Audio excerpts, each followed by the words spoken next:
My boss demanded, "Cancel your mother's funeral. We have a meeting." I said, "I'll see what I can do."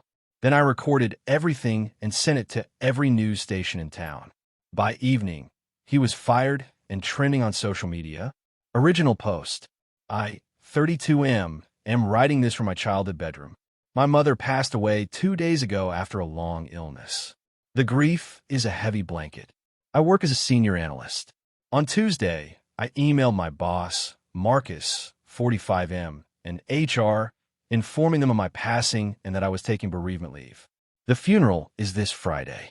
HR sent an automated condolence. Marcus replied with a single word, "Noted." This afternoon, Thursday, Marcus called. "No, how are you? Just business. The Apex deal.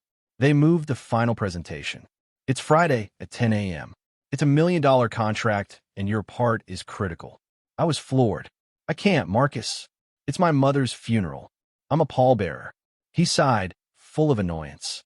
"Listen, I'm sorry for your loss, but let's be pragmatic. Can't you reschedule the service? Your mother isn't going anywhere. This deal sets us up for the year. She would have wanted you to secure your future." He wanted me to postpone my mother's funeral for a meeting. In that moment, my grief was replaced by a cold, sharp clarity. Arguing was pointless. "Okay, Marcus," I said, my voice eerily calm. "I understand. I'll see what I can do." "Good. Prep call at 8 a.m. sharp," he said, and hung up. I looked at my phone. It has a call recording feature. I saved the file. I knew going to HR was useless. Marcus had connections.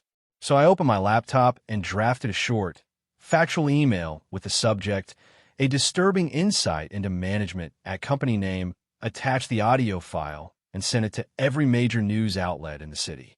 I also posted a summary on LinkedIn, tagging the company. My phone is now off. My suit is ready. I am going to my mother's funeral. He made me choose. I choose her. Update 1 week later. Thank you for the support. The funeral was heartbreaking, but I spent the weekend completely disconnected with family. When I finally checked my phone Sunday night, the story had exploded. A local journalist picked it up Friday morning, and by the afternoon, #CancelYourFuneral was trending. I had dozens of missed calls, but the most important was an email from the chief people officer sent Friday. It was deeply apologetic, confirmed Marcus's behavior was inexcusable, and told me to take all the paid leave I needed. I called her Monday. She confirmed Marcus was terminated on Friday afternoon. The entitlement, however, came quickly. Marcus's HR crony, Helena, called me furious. "You've ruined Marcus, a man with a family. It was one mistake under pressure." I just hung up. Then came a text from Marcus himself. "You snake. I made you. You'll be hearing from my lawyer." I screenshotted the text and emailed the CPO about Helena's call. She replied in minutes, "Do not engage. We will handle this." So Marcus is gone. The company is backing me, but his supporters are still trying to paint me as the villain. I'm exhausted, but I don't regret it. Final update. 2 months later. The dust has settled. Marcus and Helena tried to smear my name with former colleagues, but it didn't stick. Helena was fired a week after she harassed me for being part of the toxic culture. Marcus's biggest blunder was contacting the Apex client himself, blaming the loss of the deal on my instability. It backfired spectacularly.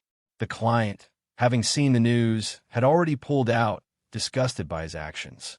He single-handedly torched the $1 million deal he desecrated my mother's memory for. His lawyer sent a threatening letter demanding $50,000 for defamation. Our company's legal team responded by pointing out that truth is a defense. The recording was legal in our one-party consent state, and any lawsuit would be met with a countersuit for the damages he caused. The threats stopped. The consequences were total. Marcus is professionally radioactive. The story is the first result when you Google his name. Last I heard, he had to sell his house. He wasn't struck by lightning. He was simply buried by the fallout from his own appalling entitlement. The company, wanting to make things right, gave me a promotion and a raise in a new division. The grief for my mom is still a quiet ache, but the rage is gone. I didn't want a media storm. I just wanted to draw a line. In the end, he built his own professional coffin, and his ego nailed it shut. Time to move on.